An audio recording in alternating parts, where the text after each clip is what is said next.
Hello friends, welcome to TD learning. My name is Pradeep Singh. और जैसा आपको पता है कि बहुत सारे एग्जाम्स लाइनअप है सेंट्रल गवर्नमेंट और स्टेट गवर्नमेंट्स के, तो उन्हीं एग्जाम्स को मद्देनज़र रखते हुए मैं आप लोगों के लिए साइंस का एक वीडियो सीरीज़ ला रहा हूँ एमसीक्यू क्वेश्चंस का, जिसमें मोस्ट इम्पॉर्टेंट क्वेश्चंस को डिस्कस करेंगे।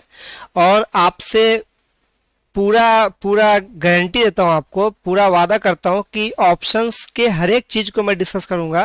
और एक बार आपको वीडियो देखने के बाद समझ में आया कि किस क्वालिटी के क्वेश्चंस को हम लेके आए हैं और कैसे उसको डिस्कस करते हैं। ठीक है, चलिए क्वेश्चन नंबर 1 आपके स्क्रीन पे रहा है। क्वेश्चन नंबर 1 है, बेरी बेरी रोग किस विटामिन की कमी से होता है? Vitamin A, vitamin B1, vitamin C and vitamin B12। Question number 1 आपका ये रहा। अब देखिए, बेरी बेरी अगर सिर्फ यहाँ पे रहता है ABCD तो कोई प्रॉब्लम नहीं होता, बट यहाँ पे क्या दे दिया है आपको? यहाँ पे दे दिया है विटामिन B1 भी है और B12 भी है। तो इसके लिए थोड़ा सा आपको डेप्थ नॉलेज होना चाहिए, तो ही आप इस तरह के क्वेश्चन को, थोड़ा सा ट्रिकी है क्वेश्चन को टैकल कर सकते हैं। ठीक है, तो पहले तो देख लेते हैं इसका आंसर होगा। इसका आंसर होगा विटामिन B1, जो कि ऑप्शन नंबर बी है। ठीक है, option number B is the right answer. और ये है विटामिन B1। विटामिन B1 का जो नाम है उसको हम बोलते हैं थायमिन। ठीक है, और इसी के कमी से, केमिकल नेम जो है इसको थायमिन बोलते हैं, और इसी के कमी से ये बेरी बेरी बीमारी होता है। इसको कमी को पूरा करने के लिए आप अंडा, मछली, ग्रीन वेज, अंकुरित अनाज ये सब खा सकते हैं। देन B1 के बाद एक ऑप्शन है ए, ऑप्शन नंबर विटामिन ए है। विटामिन ए को हम बोलते हैं रेटिनॉल। ठीक है, विटामिन ए को हम बोलते हैं रेटिनॉल, और इसके कमी से होता है नाइट ब्लाइंडनेस।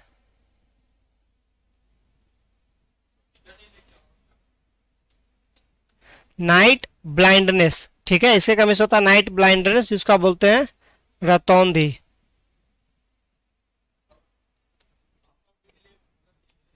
क्लियर है? देन आता है विटामिन सी। विटामिन सी जो होता है इसको हम बोलते हैं एस्कॉर्बिक एसिड। एस्कॉर्बिक एसिड, और इसके कमी से जो बीमारी होता है वो होता है स्कर्वी। ठीक है, स्कर्वी। आप देखे होंगे बहुत सारे लोगों का नाखून में प्रॉब्लम हो जाता है, सड़ वगैरह जाता है, तो उसको बोलते हैं स्कर्वी। राइट, तो स्कर्वी होता है, और ये खट्टे चीजों यानी लाइम खट्टे चीजों में ये आपका पाया जाता है। ठीक है, देन आता है आपका विटामिन, और कौन सा है इसमें? ये B1, B12 है। राइट, B12 ये होता है सैनोको बालामिन। ठीक है, इसके अंदर कोबाल्ट पाया जाता है, और ये विटामिन जो है ये हेल्प करता है आरबीसी फॉर्मेशन में एंड प्रोटीन सिंथेसिस में। ठीक है, तो ये हो गया। तो आपको इस तरीके से चीजों को पढ़ना है, इस तरीके से। क्लियर दिख रहा है ना? इस तरीके से चीजों से ज्यादा लाइट तो नहीं है, इस तरीके से आपको पढ़ना है चीजों को, और आपको ध्यान रखना है। क्लियर बात? तो क्वेश्चन नंबर 1 ये हो गया। अब आइए क्वेश्चन नंबर 2 के ऊपर।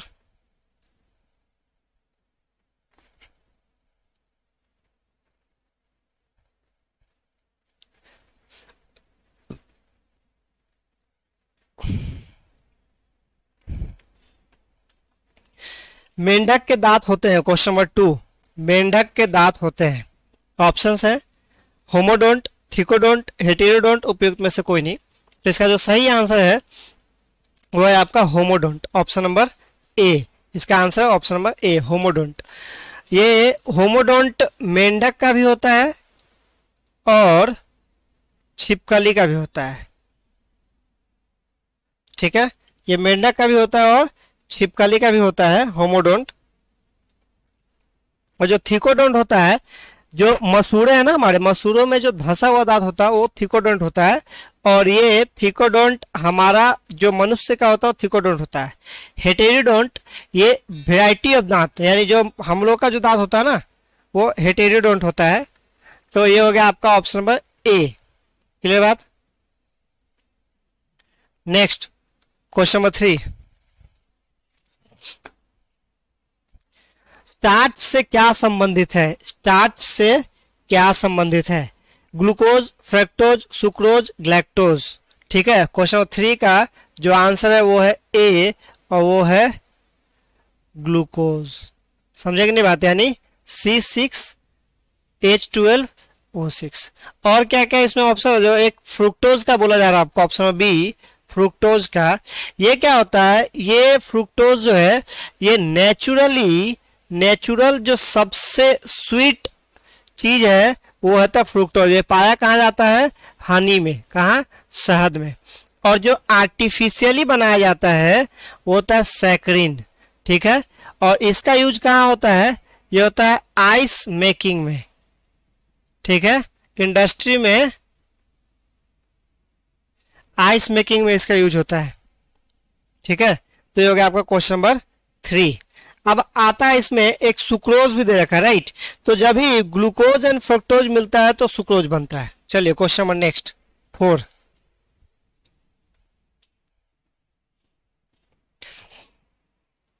दांत का शिखर बना होता है। क्वेश्चन नंबर 4, दांत का शिखर बना होता है। उपस्थित कार्टिलेज, एनामेल, डेंटिन और काइटिन।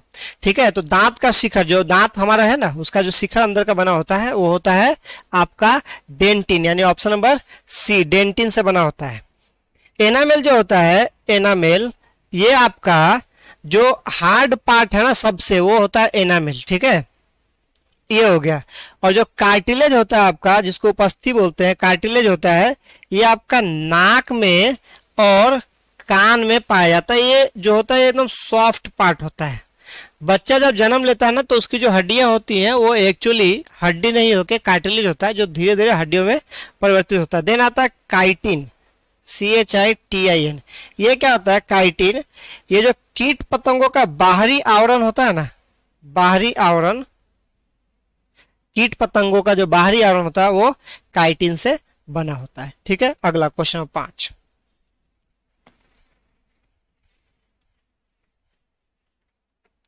क्वेश्चन नंबर 5 है, स्कर्वी किस विटामिन के कमी से होता है, स्कर्वी। क्वेश्चन नंबर 5 का स्कर्वी दिया हुआ ऑप्शंस है, विटामिन सी, विटामिन के, विटामिन ई और विटामिन डी। ठीक है, तो इसका सही आंसर है विटामिन सी। अब एक चीज ध्यान रखिएगा, इसका सही आंसर है विटामिन सी। एक चीज ध्यान रखिएगा, विटामिन बी एंड सी जो होता है, ये बी एंड सी, ये वाटर सोल्यूबल विटामिन है। ठीक है, और विटामिन एडेक जो है ये वाटर सोल्यूबल नहीं है। तो इसके बारे में कुछ और इंफॉर्मेशन है मेरे पास, मैं बता देता हूं आपको। ठीक है, चलेगा। देखिए, पहले एडेक के बारे में जान लीजिए, इसका पूरा नेम, रासायनिक नाम क्या, और क्या इसके कमी से क्या बीमारी होता है वो भी ध्यान रखिएगा, एग्जाम में बार पूछता है। एडेक, एडेक, ए आपको पता ही है, रेटिनॉल बोलते हैं। डी को कैल्सीफेरॉल बोलते हैं। ई को टोकोफेरॉल बोलते हैं। और के को फ्लोक्विनोन बोलते हैं। ठीक है, फ्लोक्विनोन बोलते हैं इसको। इसके कमी से नाइट ब्लाइंडनेस होता है, गाजर खाइए, कमी दूर हो जाएगा। कैल्सीफेरॉल के कमी से आपको रिकेट्स होता है। टोकोफेरॉल के कमी से आपको फर्टिलिटी का प्रॉब्लम होता है, प्रजनन क्षमता की प्रॉब्लम होती है।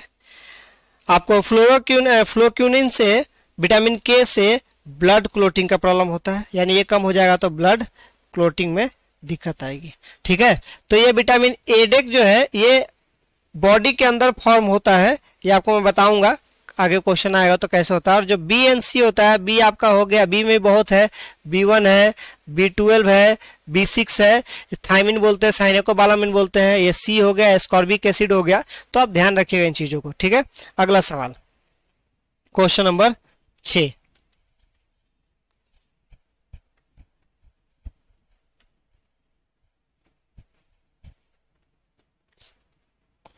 पेप्सिन होता है, पेप्सिन होता है हार्मोन, एंजाइम, विटामिन, पोषक तत्व। 6 का पेप्सिन होता है। तो 6 का जो सही आंसर है वो ऑप्शन नंबर बी होता है, ये होता है एंजाइम। ठीक है, ये एंजाइम। अब होता क्या है, स्टमक में इसकी फॉर्मेशन होती है, स्टमक में इसकी फॉर्मेशन होती है, किसकी, पेप्सिन की।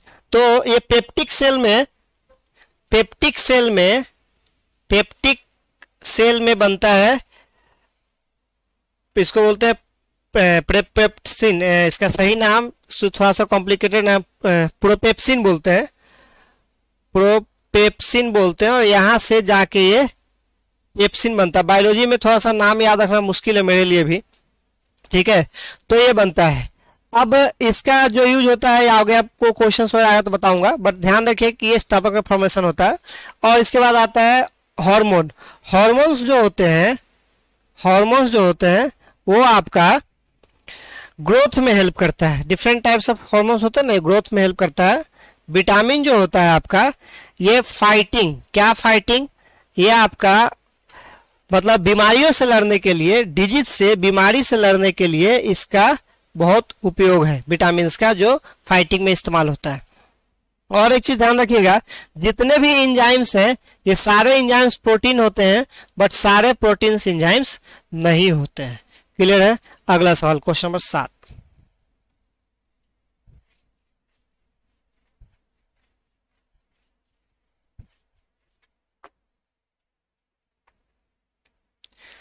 क्वेश्चन नंबर 7 आपके स्क्रीन पे है। ग्लूकोज का ग्लाइकोजेन में परिवर्तन होता है, किंतु इसका संग्रह होता है यकृत, तिल्ली, स्प्लीन, यकृत अथवा मांसपेशिया, और A and B. Question number 7 बताइए क्या होगा आंसर। क्वेश्चन नंबर 7 का आंसर, तो इसका सही आंसर है भाई, आसान सा है, सी है। अब देखिए, जब भी आपकी बात होती है ना, लीवर की बात आ गई, ठीक है, तो लीवर जो होता है वो आपका एक्सोक्राइन ग्लैंड होता है, ठीक है, सबसे बड़ा एक्सोक्राइन ग्लैंड होता है। देन बाइल जूस जो होता है वो यहीं से फॉर्म होता है, ठीक है। लीवर में कुछ प्रॉब्लम हो गया आपको तो आपको जॉन्डिस हो जाएगा, ठीक है। और क्या क्या दे रखा है आपको ऑप्शंस में? हाँ, अभी देखिए ये और चीज करता है आपको, creation of ADEK, vitamin A, D, E के बनाता है। देन ओल्ड आरबीसी को डिस्ट्रॉय करता है, ठीक है। तो ये चीजें हो गई। अब आ जाइए एक और, ये हो गया आपका सही आंसर। अब इसमें एक चीज दे दिया है, स्प्लीन के बारे में दे रखा है। स्प्लीन क्या होता है? तो स्प्लीन को हिंदी में बोलते हैं तिल्ली। तो स्प्लीन क्या काम करता है अभी आपको पता होना चाहिए। ये एक तरह से स्प्लीन जो है ये ब्लड बैंक है, ठीक है, ब्लड बैंक है। और इसको आरबीसी का ग्रेवयार्ड यानी आरबीसी का कब्रगाह भी बोलते हैं। क्लियर बात? तो ये हो गया आपका question number 7। Next question, question number 8, ठीक है।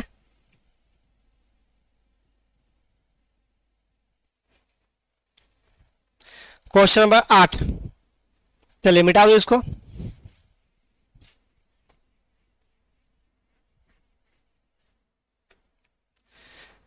वह कौन सा तत्व है जो दंत इनामेल को कठोर बनाता है? ऑप्शन नंबर ए है क्वेश्चन नंबर 8 का, ऑप्शन नंबर ए है calcium, fluorine, iodine, sodium. Calcium, fluorine and iodine, sodium,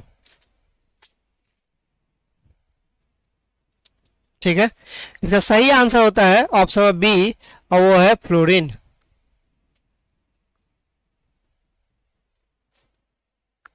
fluorine के कमी से फ्लोरोसिस होता है, इसलिए आप देखते होंगे टूथपेस्ट में बोलते हैं फ्लोराइड युक्त टूथपेस्ट होता है, ठीक है। ये हो गया।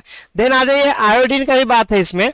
तो आयोडीन का कमी से जो होता है वो गोइटर होता है, ठीक है, गोइटर। और आयोडीन जो बनता है ना, ये एक एल्गी से बनता है, एक एल्गी से बनता है। तो मुझे कमेंट में बताइए कि वो एल्गी कौन सा है जिससे कि आयोडीन बनता है, ठीक है। अगला सवाल, क्वेश्चन नंबर 9।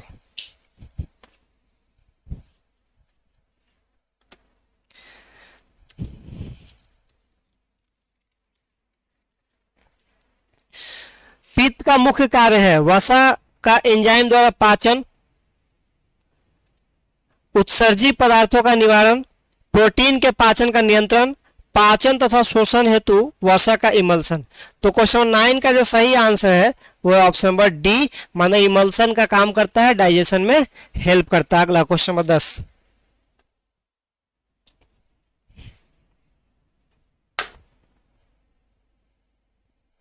क्वेश्चन नंबर 10, जनन क्षमता में कमी होती है विटामिन ए की कमी से, विटामिन बी की कमी से, विटामिन के की कमी से, विटामिन ई की कमी से। अभी मैंने आपको बताया कि दो तरह का मेन विटामिन होता है, एक होता है एडेक और एक होता है आपका बी एंड सी।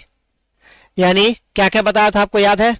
रेटिनॉल, आपको कैल्सीफेरॉल, टेकोफेरॉल, फ्लोक्विनिन, और ये क्या है आपका B1 B6 यानी thymine and cyanocobalamin and ascorbic acid. तो इसका जो सही आंसर है विटामिन ई। ई की कमी से प्रजनन क्षमता की कमी होती है, ठीक है, ई की कमी से, ठीक है। और ये हो गया फिलोक्विनिन, क्लियर बात। तो आज के लिए लेक्चर में इतना ही, फिर कल सुबह 10 बजे मिलेंगे और आगे से हम लोग इसको कंटिन्यू करेंगे नेक्स्ट क्वेश्चन नंबर 11 से। तब तक के लिए पढ़ते रहिए और wish you all the best, good luck.